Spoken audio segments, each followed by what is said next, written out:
सखी सहेली कार्यक्रम सुनने वाली सभी सखियों और सखाओं को मंदाकिनी जोशी और मंजरी वर्मा का प्यार भरा नमस्कार।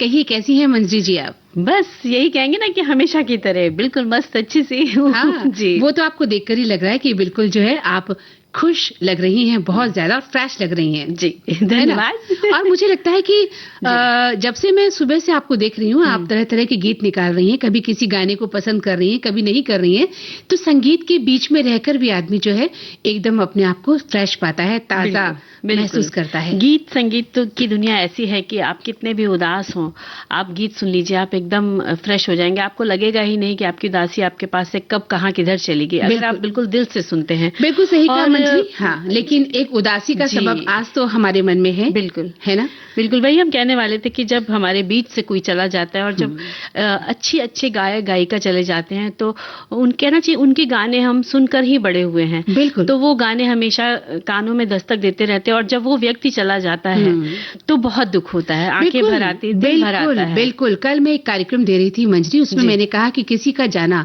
कैसा महसूस होता है हमें, जब हमारी जिंदगी से, विचारों से, हमारे दिल से, हमारे घर से कोई चला जाता है या दुनिया से चला जाता है तो हम क्या महसूस करते हैं। और हमारे श्रोताओं ने इतने अच्छे विचार हम तक पहुंचाए थे कि मेरा गला भर आया था और आंखें नम हो गई थी। नहीं, वो बात ही ऐसी है कि हम पढ़ते पढ़ते आज भी आंखें नम हो जाती जब हम उन चीजों को याद करते हैं और जो हमारे बीच से अब चले गए हैं।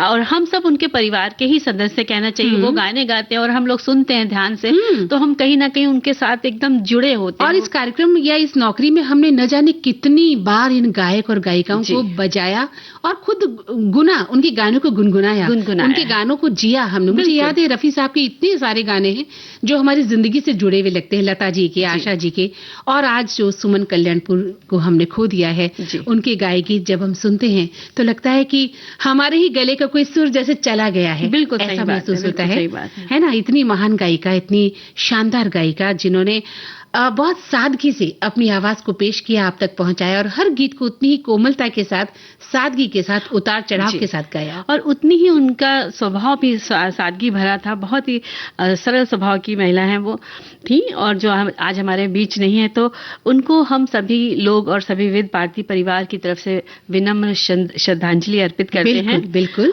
और हमारी सखी ने भी एक कुछ लिखा है, बताइए मेरी सखी ने क्या लिखा है। इन्होंने गाने की एक लाइन लिखी है कि यूं ही दिल ने चाहा था रोना रुलाना, तेरी याद तो बन गई एक बहाना। दुखद समाचार, दिग्गज गायिका सुमन कल्याणपुर अब इस दुनिया में नहीं है। आज 89 साल की उम्र में उनका निधन हो गया है। अपनी आवाज का जादू बिखेरने वाली दिग्गज प्लेबैक सिंगर सुमन कल्याणपुर का आज निधन हो गया है। और उन्होंने इतने साल उम्र मुंबई में स्थित अपने घर में उन्होंने अंतिम सांस ली है। और उन्होंने पहले सुमन हेमदी नाम से गाने गाए थे। हालांकि शादी के बाद उन्होंने सुमन कल्याणपुर के नाम से अपनी पहचान बनाई और गीतों को आवाज दी। बिल्कुल। और उनकी आवाज हमने जन जन तक पहुंचाई रेडियो के माध्यम से। तो विविध भारती परिवार की ओर से हम उन्हें सादर श्रद्धांजलि अर्पित करते हैं और सखी सहेली के इस मंच से, इस परिवार से उन्हें बहुत बहुत श्रद्धा सुमन अर्पित कर रहे हैं।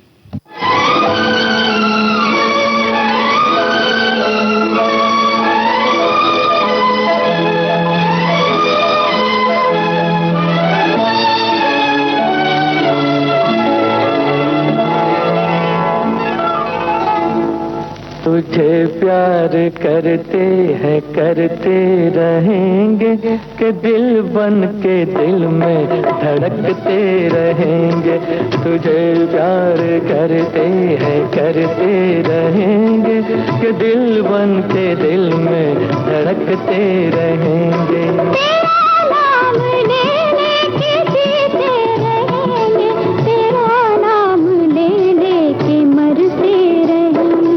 तुझे प्यार करते हैं, करते रहेंगे कि दिल बन के दिल में धड़कते रहेंगे।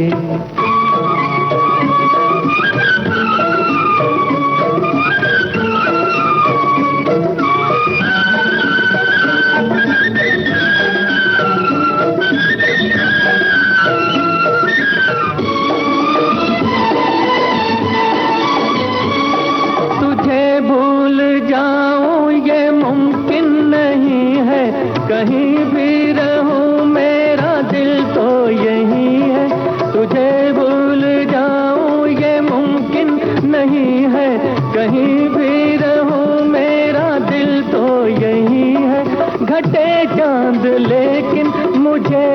न होगा, तेरा प्यार दिल से कभी कम न होगा। गुजरने को ये दिन गुजरते रहेंगे कि दिल बन के दिल में धड़कते रहेंगे।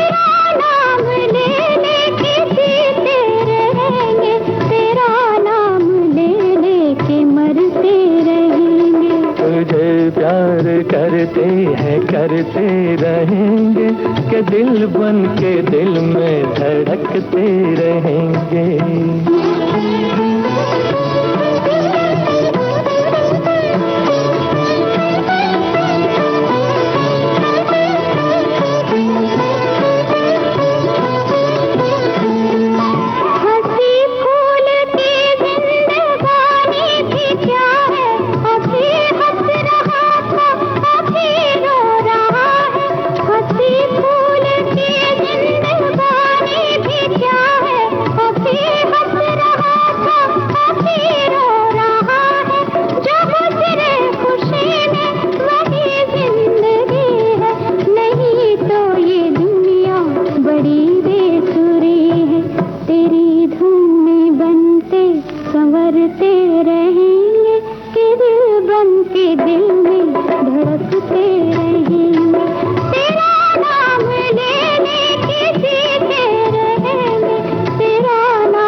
तो मंजरी, आज हम किन विषयों पर बात करने वाले हैं? हमारी सखियां और सखा जानना भी चाहते होंगे। बिल्कुल, तो आज हम लोग बात करेंगे उत्तर प्रदेश के व्यंजन, बनारस का मुंगौड़ी वाला मटर का निमोना और धनिया की मट्ठी, इसके बारे में बात करेंगे। और वैश्विक अभिभावक दिवस है, उसके बारे में चर्चा करेंगे। और विश्व दुग्ध दिवस भी आज है। तो दूध तो सभी जानते हैं कितना अच्छा होता है, सभी के लिए पीना, बच्चों के लिए खासकर बहुत जरूरी है। तो इस पर चर्चा करेंगे। और कथा सुधा के अंतर्गत आभूषण भाग 1, मुंशी प्रेमचंद द्वारा लिखी कहानी ये आज सुनाई जाएगी। और इसका भाग 1 है, तो हम लोग इस कहानी का आनंद लेते हैं। चलिए, तो पहले ही कहानी सुन लेते हैं।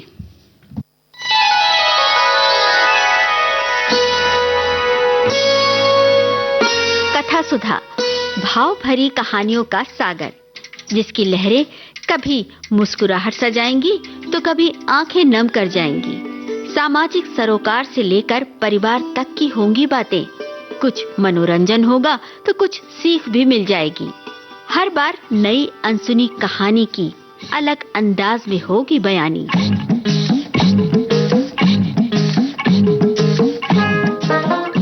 कहानी की मौलिकता बनाए रखते हुए श्रोताओं के लिए कार्यक्रम रोचक और सुगम हो, इसलिए कहानी में थोड़े बहुत बदलाव किए गए हैं। आशा है आपको कथा सुधा में डूबना अच्छा लगेगा।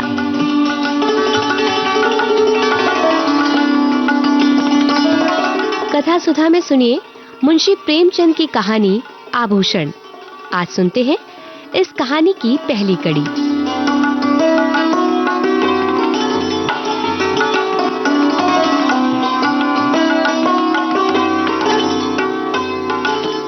आभूषणों की निंदा करना हमारा उद्देश्य नहीं है। हम असहयोग का उत्पीड़न सह सकते हैं, पर ललनाओं के निर्दय घातक वाकवाणों को नहीं ओढ़ सकते। तो भी इतना अवश्य कहेंगे कि इस तृष्णा की पूर्ति के लिए जितना त्याग किया जाता है, उसका सदुपयोग करने से महान पद प्राप्त हो सकता है।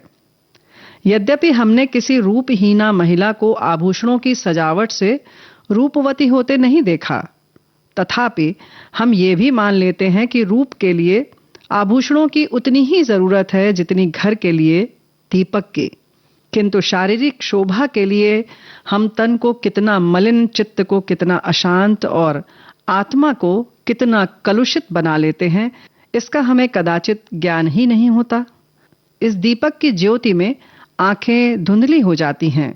ये चमक दमक कितनी ईर्ष्या, कितने द्वेष, कितनी प्रतिस्पर्धा, कितनी दुश्चिंता और कितनी दुराशा का कारण है, इसकी केवल कल्पना से ही रोंगटे खड़े हो जाते हैं। इन्हें भूषण नहीं, दूषण कहना अधिक उपयुक्त है। नहीं तो ये कब हो सकता था कि कोई नववधू पति के घर आने के तीसरे दिन अपने पति से कहती, मेरे पिता ने तुम्हारे पल्ले बांधकर मुझे तो कुएं में ढकेल दिया है।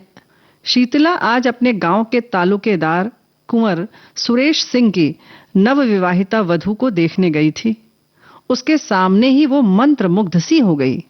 बहू के रूप लावण्य पर नहीं, उसके आभूषणों की जगमगाहट पर उसकी टकटकी लगी रही। और वो जब से लौट कर घर आई, उसकी छाती पर सांप लौटता रहा। अंत को ज्यों ही उसका पति आया, वो उस पर बरस पड़ी और दिल में भरा हुआ गुबार पूर्वोक्त शब्दों में निकल पड़ा। शीतला के पति का नाम विमल सिंह था। उनके पुरखे किसी जमाने में इलाकेदार थे। इस गांव पर भी उन्हीं का 16 आने अधिकार था। लेकिन अब इस घर की दशा हीन हो गई है।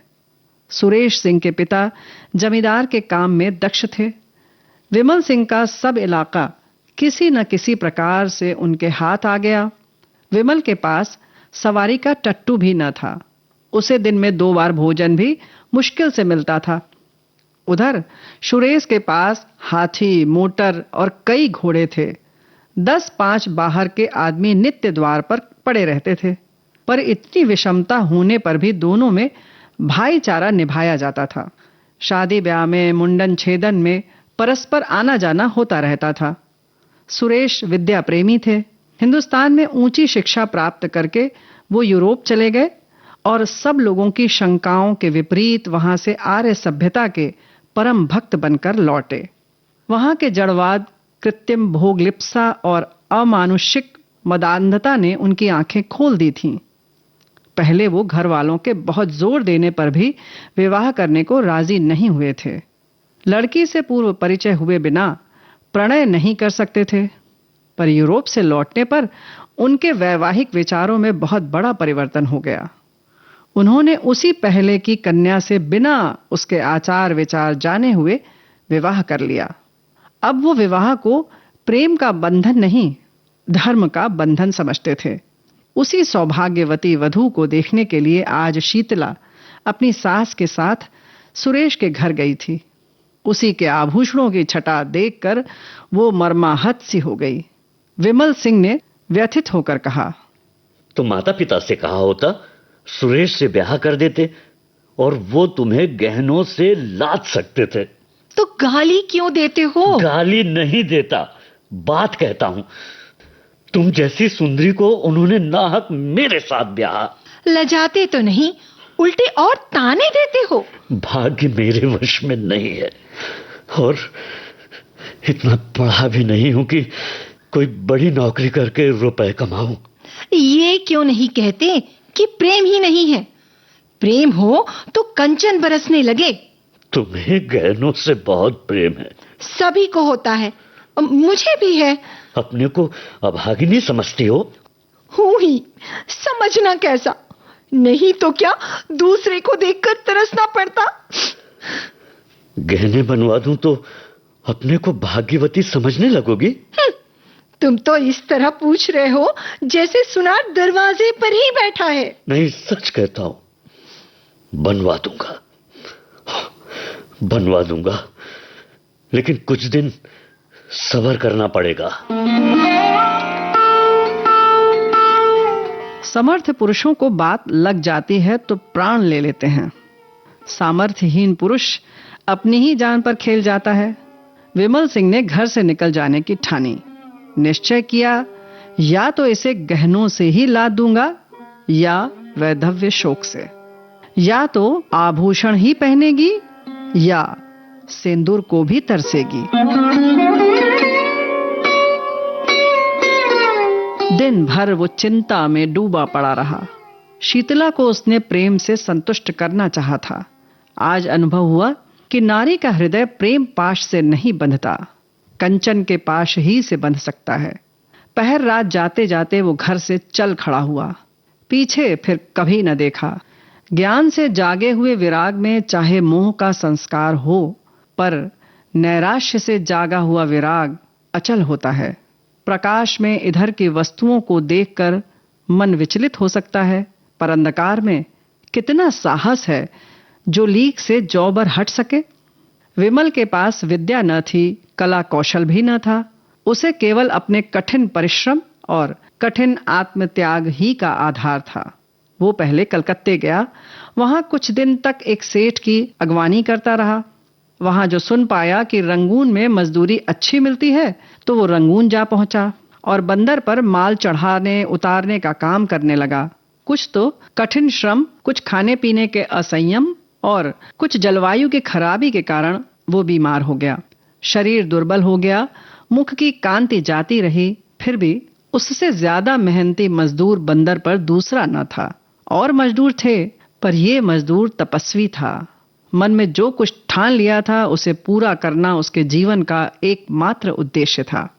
उसने घर को अपना कोई समाचार न भेजा, अपने मन से तर्क किया, घर में मेरा कौन हितु है, गहनों के सामने मुझे कौन पूछता है। उसकी बुद्धि ये रहस्य समझने में असमर्थ थी कि आभूषणों की लालसा रहने पर भी प्रणय का पालन किया जा सकता है। और मजदूर प्रातःकाल सेरों मिठाई खाकर जलपान करते थे। दिन भर दम भर पर गांजे, चरस और तंबाकू के दम लगाते थे। अवकाश पाते तो बाजार की सैर करते थे। कितनों ही को शराब का भी शौक था। पैसों के बदले रुपए कमाते थे तो पैसों की जगह रुपए खर्च भी कर डालते थे। किसी के देह पर साबुत कपड़े न थे, पर विमल उन गिनती के 2-4 मजदूरों में था जो संयम से रहते थे, जिनके जीवन का उद्देश्य खा पीकर मर जाने के सिवा कुछ और भी था। थोड़े ही दिनों में उसके पास थोड़ी सी संपत्ति हो गई। धन के साथ और मजदूरों पर दबाव भी बढ़ने लगा। ये प्रायः सभी जानते थे कि विमल जाति का कुलीन ठाकुर है। सब ठाकुर ही कहकर उसे पुकारते थे। संयम और आचार सम्मान सिद्धि के मंत्र हैं। विमल मजदूरों का नेता और महाजन हो गया।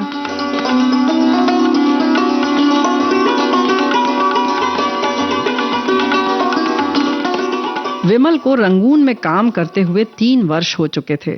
संध्या हो गई थी। वो कई मजदूरों के साथ समुद्र के किनारे बैठा बातें कर रहा था। यहाँ की सभी स्त्रियां निष्ठुर होती हैं। बेचारा झिंगुर 10 बरस से उसी बर्मी स्त्री के साथ रहता था। अच्छा? कोई अपनी ब्याही जोरू से भी इतना प्रेम न करता होगा। उस पर इतना विश्वास करता था कि जो कुछ कमाता सो उसके हाथ में रख देता था। 3 लड़के थे। अभी कल तक दोनों साथ साथ खाकर लेटे थे। न कोई लड़ाई, न बात, न चीत। रात को औरत न जाने कहां चली गई, लड़कों को छोड़ गई। बेचारा झिंगुर रो रहा है। सबसे बड़ी मुश्किल तो छोटे बच्चे की है। अभी कुल 6 महीने का है। कैसे जिएगा भगवान ही जाने। गहने बनवाता था कि नहीं? रुपए पैसे तो औरत ही के हाथ में थे। गहने बनवाती, उसका हाथ कौन पकड़ता। गहनों से तो लदी हुई थी, जिधर से निकल जाती थी छम छम छम की आवाज से कान भर जाते थे। जब गहने बनवाने पर भी निठुराई की तो यही कहना पड़ेगा कि नारी ही बेवफा होती है। इतने में एक आदमी आकर विमल सिंह से बोला, चौधरी, अभी मुझे एक सिपाही मिला था। वो तुम्हारा नाम, गांव का नाम और बाप का नाम पूछ रहा था। कोई बाबू सुरेश सिंह है। हाँ है तो, मेरे गांव के इलाकेदार और बिरादरी के भाई हैं। उन्होंने थाने में कोई नोटिस छपवाया है कि जो विमल सिंह का पता लगावेगा उसे 1000 रुपए का इनाम मिलेगा। तो तुमने सिपाही को सब ठीक ठीक बता दिया? चौधरी, मैं कोई गवार हूं क्या? समझ गया, कुछ दाल में काला है, नहीं तो कोई इतने रुपए क्यों खर्च करता।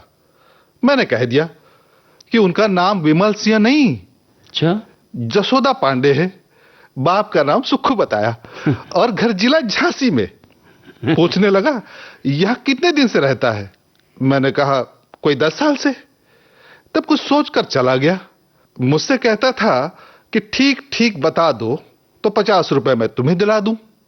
मैंने सोचा आप तो 1000 की गठरी मारेगा और मुझे 50 रुपए दिलाने को कहता है। फटकार बता दी। मगर जो 200 रुपए देने को कहता तो तुम सब ठीक ठाक नाम ठिकाना बता देते। क्यों दत्त तेरे लालची। 200 रुपए नहीं, 2000 भी देता तो ना बताता। मुझे ऐसा विश्वासघात करने वाला मत समझो। जब जी चाहे परख लो। मजदूरों में यूं वाद विवाद चलता रहा। विमल आकर अपनी कोठरी में लेट गया। वो सोचने लगा, अब क्या करूं? जब सुरेश जैसे सज्जन की नीयत बदल गई तो अब मैं किसका भरोसा करूं? नहीं, अब बिना घर गए काम नहीं चलेगा। कुछ दिन और ना गया तो फिर कहीं का ना होगा। 2 साल और रह जाता तो पास में पूरे 5,000 हो जाते और शीतला की इच्छा भी पूरी हो जाती। अभी तो सब मिलाकर 3,000 ही होंगे। इतने में उसकी अभिलाषा ना पूरी होगी। खैर, अभी चलूं, 6 महीने में फिर लौट आऊंगा। अपनी जायदाद तो बच जाएगी। नहीं, 6 महीने तक रहने का क्या है, आने जाने का 1 महीना लग जाएगा। घर में 15 दिन से ज्यादा न रहूंगा। वहां कौन पूछता है आऊं या रहूं, मरूं या जीऊं? वहां तो गहनों से प्रेम है।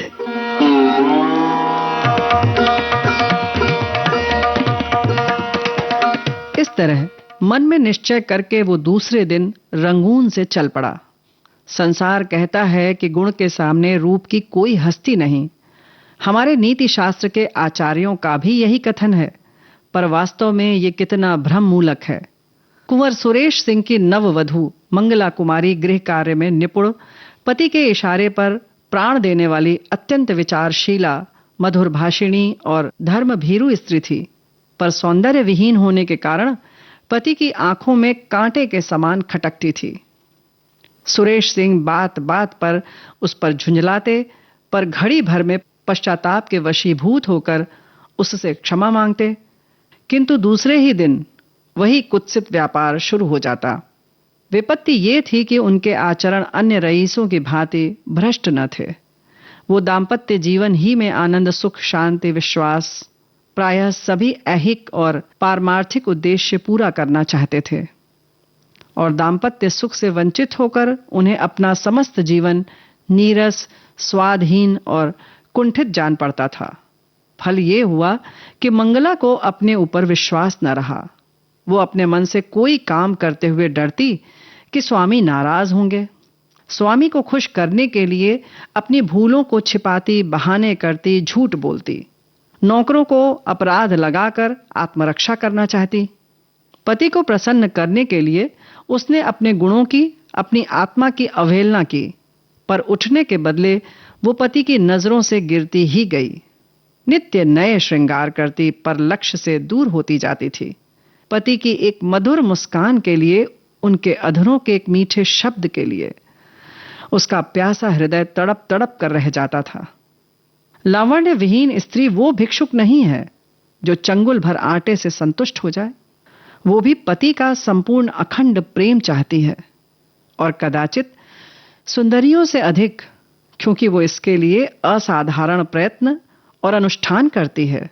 मंगला इस प्रयत्न में निष्फल होकर और भी संतप्त होती थी। धीरे धीरे पति पर से उसकी श्रद्धा उठने लगी। उसने तर्क किया कि ऐसे क्रूर, हृदय शून्य, कल्पनाहीन मनुष्य से मैं भी उसी का सा व्यवहार करूंगी। जो पुरुष रूप का भक्त है वो प्रेम भक्ति के योग्य नहीं। इस प्रत्याघात ने समस्या और भी जटिल कर दी।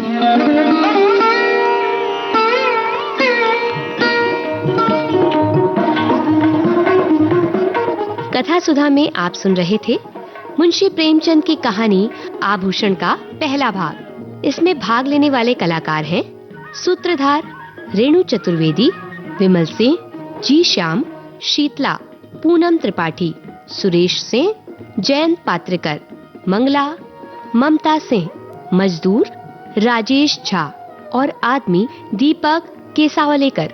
प्रस्तुति अनुश्री पाठक। परिकल्पना एवं निर्देशन रेणु चतुर्वेदी। इस कहानी में आगे क्या होता है ये जानने के लिए सुनिए कहानी का दूसरा भाग अगले सोमवार कथा सुधा में।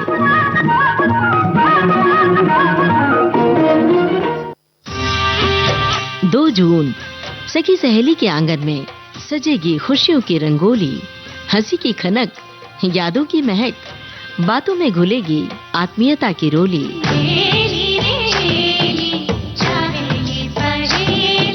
2 जून विविध भारती के सजीव प्रसारण में आएंगी अपने अभिनय से हम सबको मोहित करने वाली मशहूर अभिनेत्री हिमानी शिवपुरी। नमस्कार, मैं हूँ हिमानी शिवपुरी और मैं आपसे मुखातिब हो रही हूँ विविध भारती के सखी सहेली कार्यक्रम की वर्षगांठ पर 2 जून को। जी हाँ, हिमानी शिवपुरी होंगी हमारी विशेष सखी। 2 जून सखी सहेली की वर्षगांठ पर हम जलाएंगे स्मृतियों के दीप। बधाई हो बधाई जन्मदिन की तुम। जश्न के गुब्बारे उड़ेंगे हिमानी जी के संग। जन्मदिन तुम्हारा मिलेंगे लड्डू हमको। हिमानी जी साझा करेंगी अपने दिल की बात। तो जरूर सुनिएगा 2 जून विशेष सखी सहेली दिन में 3 बजे। हाँ, तो मंजरी कल सखी सहेली का जन्मदिन है और लड्डू तो हमको कल मिलने ही वाले हैं। बिल्कुल मिलने वाले हैं। हाँ, और हिमानी शिवपुरी हमारी बतौर मेहमान कल आने वाली हैं और उनका सजीव प्रसारण कल जी, और हम लोग मिलकर करेंगे उनका स्वागत और हमारे श्रोता साथ में मिलकर सुनेंगे प्रोग्राम और भेजेंगे बहुत सारी कमेंट्स, विचार, शुभकामनाएं भेजेंगे तो बड़ा अच्छा लगेगा। सब मिल के एक समय पे इकट्ठे होंगे। हाँ, तो ये कार्यक्रम जो है 3 से लेकर 4 बजे के बीच में होगा। हिमानी शिवपुरी हमारी कल की मेहमान है। लाइव ब्रॉडकास्ट होगा फेसबुक पेज पर। आप बराबर बने रहें और अपने विचारों से अवगत करते रहें और आपको कार्यक्रम कैसा लग रहा है इसके बारे में बताएं। और खास तौर से हमारे जो सखी सहेली की कल वर्षगांठ है उनको शुभकामनाएं देने के लिए आप लगातार हमसे बने रहें। सभी सखी और सखा तैयार होकर क्योंकि हम लोग भी तैयार होकर कल आएंगे बर्थडे मनाने। बिल्कुल जी, तो हम उम्मीद करते हैं कि सभी लोग तैयार रहेंगे कल। और अब तो समय हो गया है एक अंतराल लेने का। मंजरी, पहले अंतराल लेते हैं और उसके बाद फिर मिलते हैं।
इस अंतराल के बाद हमारे सभी सखी और सखा का स्वागत है और अब एक गीत सुन ले जी। होले होले साजना धीरे धीरे बालमा ओ जरा होले होले चलो मोरे साजना हम भी पीछे हैं तुम्हारे। जरा होले होले चलो मोरे साजना हम भी पीछे हैं तुम्हारे। कैसी भीगी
हाँ, तो मंजरी बहुत ही सुंदर गीत हमने सुना है और जीवन में जब हम किसी सुंदर चीजों के आसपास होते हैं ना, तो जिंदगी थोड़ा आसान भी लगती है। बिल्कुल, और बहुत ही खूबसूरत होते हैं हमारे वो रिश्ते भी जो हमें जन्म देते हैं, जिन्हें हम माता पिता के रूप में जानते हैं। आँख खुलती है, वो उंगली हम उनकी पकड़ते हैं, उनका स्पर्श सुख पाते हैं माता पिता के रूप में, तो वो हमारे लिए बहुत ही अजीज होते हैं, बहुत ही प्यारे होते हैं। और इसीलिए उनको सम्मान देने के लिए वैश्विक अभिभावक दिवस ये जो है मनाया जा रहा है। 17 सितंबर 2012 को संयुक्त राष्ट्र ने 1 जून को वैश्विक अभिभावक दिवस के रूप में घोषित किया। इस दिवस का उद्देश्य माता पिता होने के महत्व और बच्चों के सकारात्मक विकास के लिए आवश्यक सुरक्षा और साधन प्रदान करने में उनकी भूमिका में प्रगति जागरूकता बढ़ाना है। तो कहना चाहिए मंदाकिनी जी, आज के दिन हम अपने माता पिता के लिए एक जश्न जैसा घर में कुछ सेलिब्रेशन करें, करना चाहिए और हाँ, उनका सम्मान करें, उनके चरण छुएं और आप जो भी उनके लिए पसंद का खाना बना सकते हैं वो बनाए, उपहार में उन्हें चीजें दें, तो देखिए कितना अच्छा लगेगा। बिल्कुल बिल्कुल सही कहा आपने। और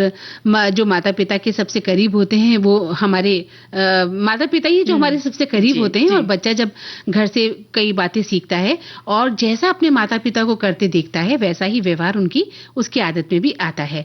और कहना चाहिए कि माता पिता हमारे पहले शिक्षक होते हैं, हमारी पहली पाठशाला होते हैं, और इसलिए बच्चों के सामने हमेशा कहा जाता है कि अच्छा आचरण करें ताकि आपके बच्चे भी जब आपको देखें तो वैसे ही बड़े होकर आगे अपना उदाहरण पेश करें। बिल्कुल बिल्कुल।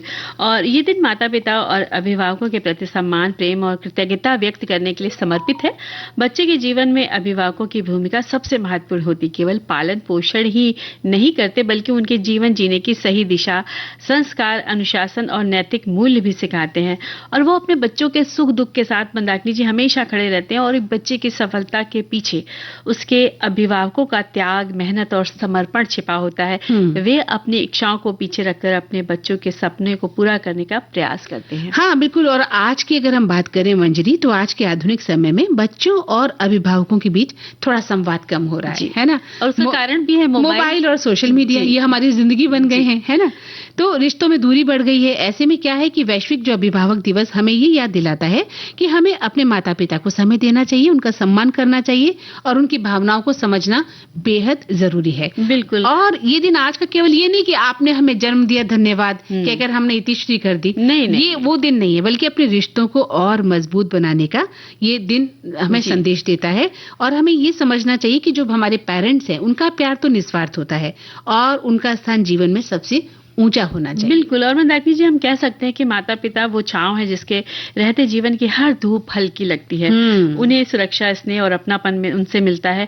जैसे तेज धूप में पेड़ की छाया राहत देती, वैसे ही जीवन की कठिनाइयों में माता पिता अपने बच्चों को संभालते हैं। उन्हें उनके आशीर्वाद और मार्गदर्शन से ही बच्चे सही राह पर चलना सीखते हैं। और मंदाकिनी जी जब पुराने समय की हम बात करें तो उस समय ज्वाइंट फैमिली हुआ करती थी, तो घर में सभी सदस्य होते थे। तो माता पिता तो खैर बच्चे की देखभाल करते थे, लेकिन दादा दादी हुए, नाना नानी या चाचा चाची, मामा मामी, सब लोग परिवार के जितने भी लोग होते थे, बुआ हो चाहे कोई भी हो, सब लोग बच्चे का ख्याल रखते थे। तो बच्चे कैसे पल जाते थे पता ही नहीं चलता था। और बच्चों के अंदर सबके गुण आते थे। कोई कहानी सुनाता था, कोई उनको अलग तरीके बातें सिखाता था, कोई कर्तव्य करना सिखा रहा है तो कोई व्यायाम सिखा रहा है, कोई कह रहा है सुबह जल्दी उठो। तो ये जो रोक टोक का टाकी बच्चों को होती थी सिखाने की, कहना चाहिए, और नियम अनुशासन सिखाने की, तो उससे बच्चे सीखते थे। और सभी उनके माता पिता के ही समान थे उस समय। बिल्कुल सही कहा आपने, क्योंकि जब हम जॉइंट फैमिली में रहते थे तो सभी लोग हम बच्चे की कद्र करते थे। बच्चे का लालन पालन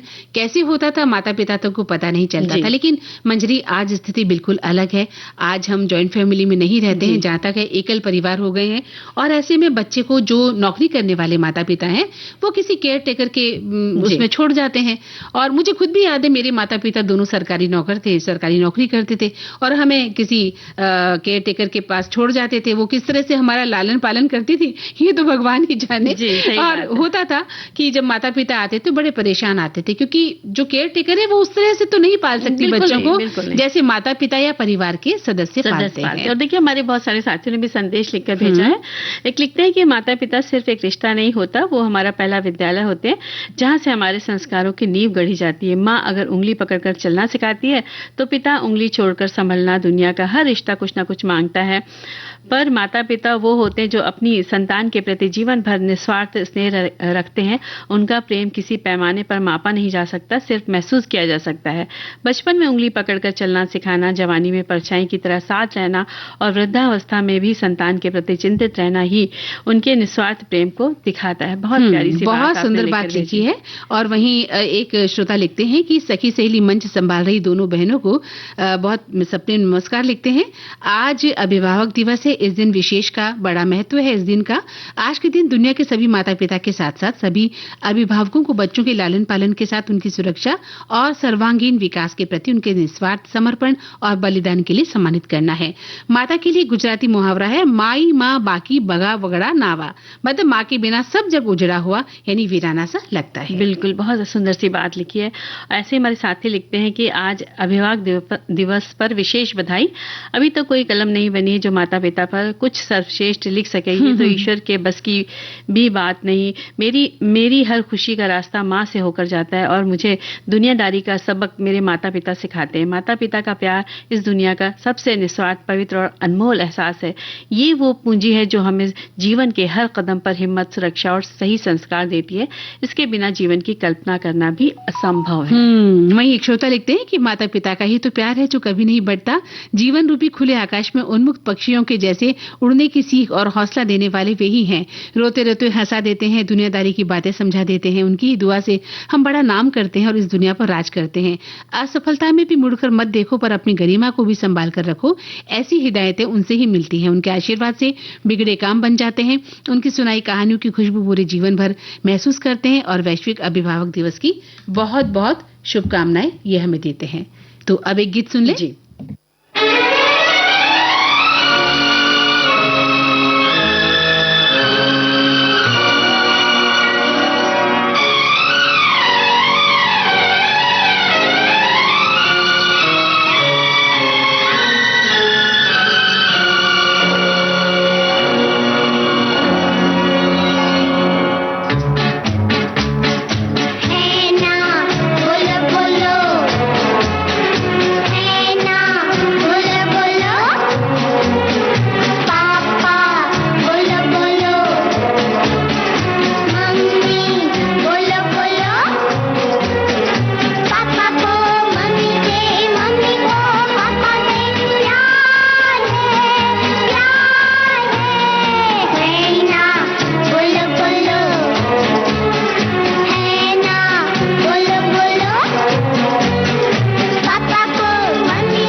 कितनी भोली भाली है। पापा भी तो अच्छे हैं, कितने प्यारे प्यारे हैं। मम्मी तेरी अच्छी है, कितनी भोली भाली है। पापा भी तो अच्छे हैं, कितने प्यारे प्यारे हैं। है ना बोलो बोलो, है ना बोलो बोलो। मुन्नी बोलो बोलो, दीपू बोलो बोलो। पापा को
उसे मम्मी को मुन्नी से प्यार है, प्यार है, प्यार है, प्यार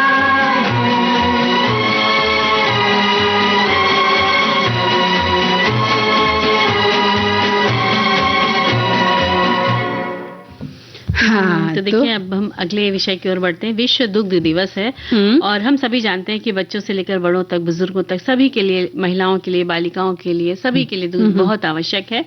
और विश्व दुग्ध दिवस संयुक्त राष्ट्र के खाद्य एवं कृषि संगठन द्वारा स्थापित एक अंतर्राष्ट्रीय दिवस है जिसका उद्देश्य वैश्विक खाद्य पदार्थ के रूप में दूध के महत्व को मान्यता देना है। ये दिवस 2001 से प्रत्येक वर्ष 1 जून को मनाया जाता है।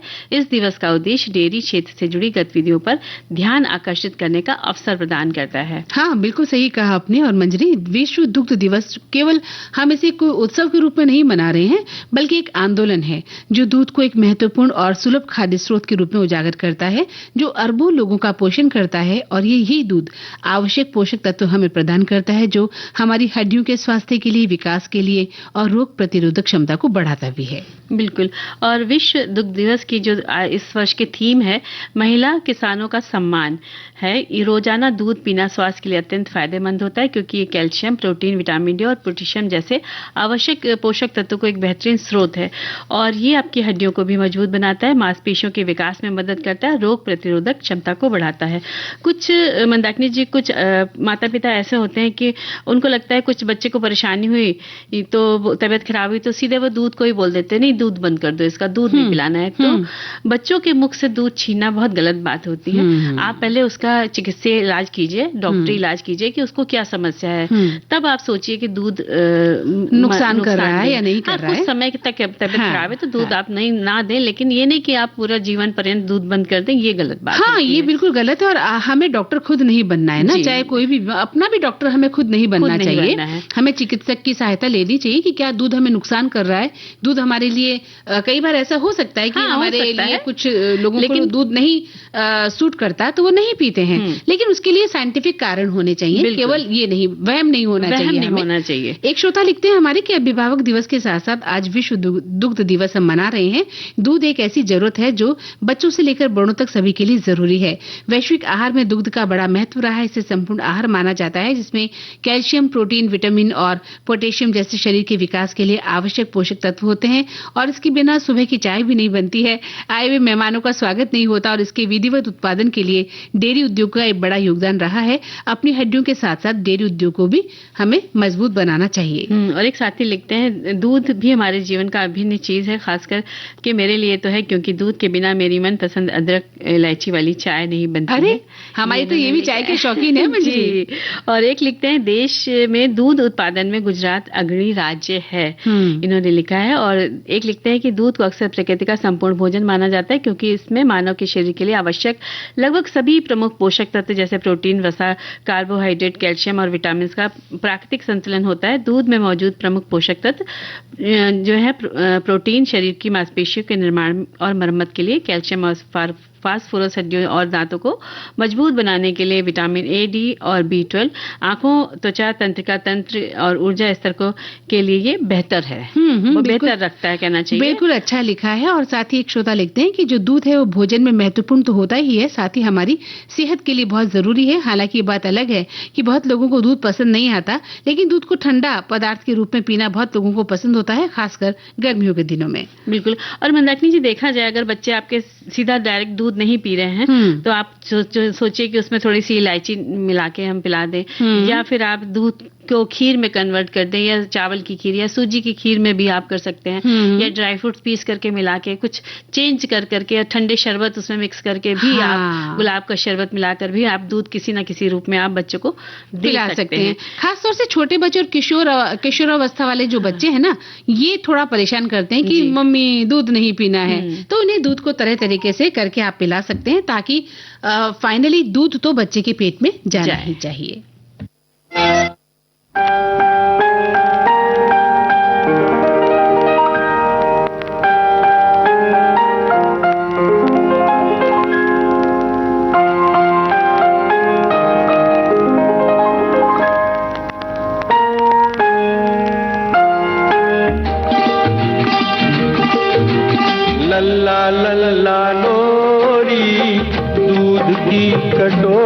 कटोरी, दूध में बताशा, मुन्नी करे तमाशा। ओ लल्ला लल्ला लोरी, दूध की कटोरी, दूध में बताशा, मुन्नी करे तमाशा।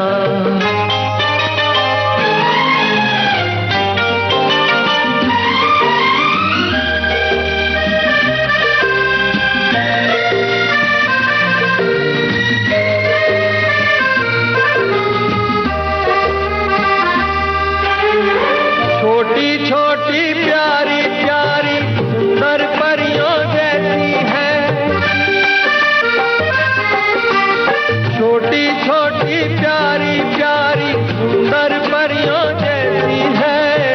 किसी की नजर ना लगे तेरी मुन्नी ऐसी है, शहद से भी मीठी, दूध से भी गोरी, चुपके चुपके चोरी चोरी चोरी। लल्ला लल्ला लोरी, दूध की कटोरी, दूध में बताशा, मुन्नी करे तमाशा।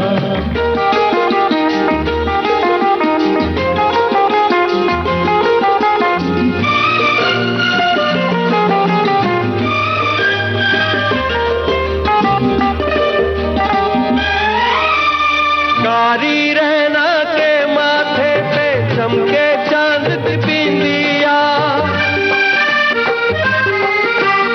कारी रहना के माथे पे चमके चांद की बिंदिया।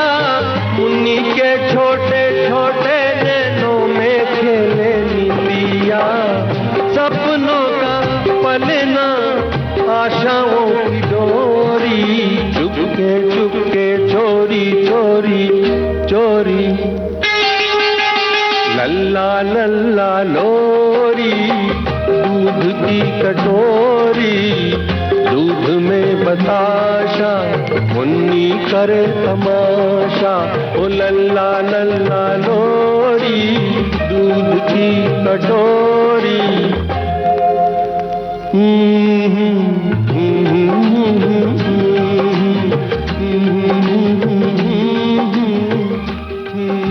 तो भाई मंजरी दूध की हम बात कर रहे थे, और हमारे जो चाय वाले श्रोता हैं जो हमारे ही जैसे हैं, चाय पसंद करते हैं, चाय मिल जाए और साथ में ये बनारस की मटर मुंगोड़ी वाला निमोना या नमकीन मिल जाए तो फिर कहने ही क्या होते हैं। हमारी सखी ने ये रेसिपी लिखकर भेजी तो हम वही पढ़ लेते हैं।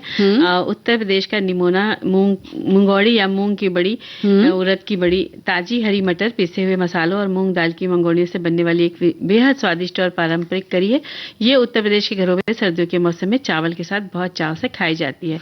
इसकी सामग्री इन्होंने लिखी: हरी मटर 2 cup, mungodi 1 cup, mungodi 1 cup, आलू चाहिए आधा कप आलू, 2 लंबे पतले कटे हुए मसाला पेस्ट इसका है, हरा धनिया, लहसुन की कलियां, अदरक और हरी मिर्च मिक्सी में पिसा हुआ होना चाहिए ये। और तड़का के लिए आप जीरा, हींग और तेजपत्ता, हल्दी, धनिया पाउडर, गरम मसाला, नमक स्वाद के अनुसार और सरसों का तेल लगेगा। और इसको बनाने की विधि है कि मंगौड़ी को और आलू को भून लें। एक कढ़ाई में थोड़ा सा तेल गरम करें, मूंग की मंगौड़ियों को सुनहरा होने तक भूनें और निकाल कर रख लें। उसी तेल में कटे हुए आलू को भी फ्राई करें और अलग रखें। मटर भुने, बचे हुए तेल में दरदरी पिसी हुई मटर डालें और मध्यम आंच पर 3 से 4 मिनट तक इसे भून लें ताकि मटर का कच्चापन दूर हो जाए। इसे एक प्लेट में निकाल कर ले। कढ़ाई में थोड़ा सा तेल डालें जिसमें हींग, जीरा तड़का लगाएं। अब कटा बारीक प्याज, हरा धनिया, लहसुन वाला मसाला पेस्ट डालकर तब तक भूनें जब तक तेल अलग ना होने लगे। भुनी हुई मटर, साबुत मटर, तले हुए आलू और मंगौड़ी डालें। सभी को अच्छी तरह मिलाएं और इसमें आवश्यकता अनुसार गर्म पानी और नमक डालें। कढ़ाई को ढककर धीमी आंच पर 10 से 15 मिनट तक पकने दें जब तक कि मंगौड़ी और आलू पूरी तरह से नरम ना हो जाए। अंत में ऊपर से गरम मसाला छिड़कें।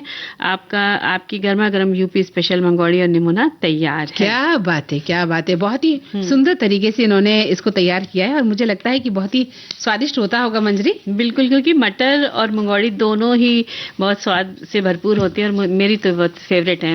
बिल्कुल। और मैं धनिया वाला जो मट्ठी है ना, धनिया वाली मट्ठी, उसके बारे में बताना चाहती हूँ। अगर हमारे श्रोता पसंद करती हैं सखियां, वैसे तो उन्हें बनाना आता होगा, पर मैंने भी इसको बना के देखा था। थोड़ा सा मैं बता देती हूँ कैसे बनेगी ये। आप मैदा ले लें 2 कप, हरा धनिया ले लें, कटा हुआ साबुत धनिया ले लें, और 2 चम्मच कुटी हुई साबुत धनिया ले सकते हैं, घी ले सकते हैं तेल मोयन के लिए, जीरा ले लें, छोटी चम्मच अजवाइन ले लें, और काली मिर्च ले लें, और दरदरी कुटी हुई नमक, और तेल तलने के लिए, और साथ में पानी। अब आप स्वादानुसार ये सब चीजें ले सकते हैं, कम या ज्यादा, क्योंकि मैं आपको जो बताऊंगी हो सकता है आप उससे ज्यादा पसंद करते हो। फिर आटा को तैयार करें। एक बड़े बर्तन में मैदा ले लें, इसमें जीरा, अजवाइन, साबुत धनिया, कुटी हुई काली मिर्च, नमक और मोयन, और पिघला हुआ घी 1/4 कप डाल सकते हैं, या तेल डालें।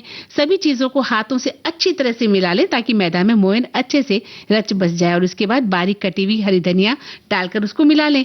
थोड़ा थोड़ा पानी डालते हुए एक सख्त आटा आप गूंथ लें। इस आटे को 15 से 20 मिनट के लिए गीले कपड़े से ढककर आप रख दें। फिर आटे को थोड़ा मसल लें, और फिर उसमें से छोटी छोटी लोइयां तोड़ लें। अब एक लोई को हथेली से दबाकर चपटा करना है, इसे ज्यादा नहीं पतला करना है, ना बेलना नहीं है। फिर दबाकर कांटे की मदद से मट्ठी के दोनों तरफ थोड़ा छेद कर लें 5-6, और इसको गरम गरम तेल में तलें। और धीमी आंच में तलने के बाद जो कुरकुरी मटरी निकल के आएगी ना, वो गर्मा गर्म चाय के साथ तो स्वाद में जी। और गीत सुन लेते हैं। बिल्कुल सुनते हैं।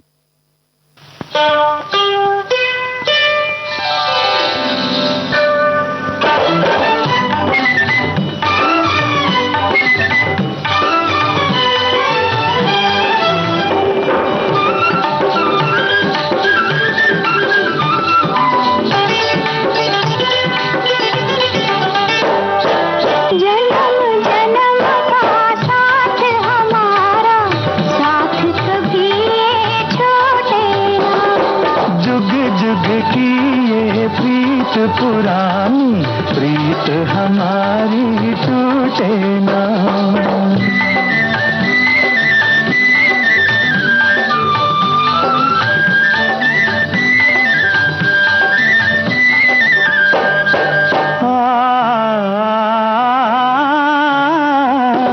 मिल ही गए जब नयन से नयन, होने भी दो प्यारा प्यारा मिलन।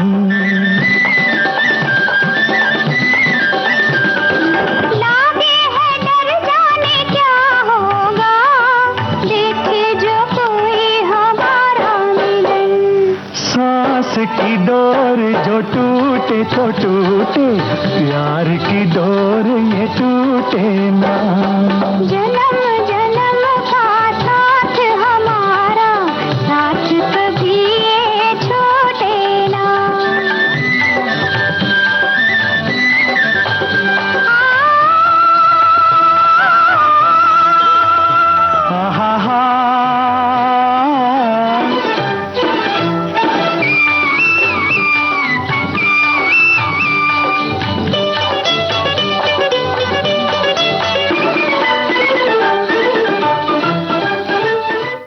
और अब मंजरी, सखी सहेली कार्यक्रम का वक्त तो खत्म हो चला है। इस कार्यक्रम से हम इजाजत लेते हैं। तो कार्यक्रम समाप्त करने की मंदाकिनी जोशी और मंजरी वर्मा को दीजिए इजाजत। नमस्कार। कार्यक्रम की प्रस्तुतकर्ता अनुश्री पाठक।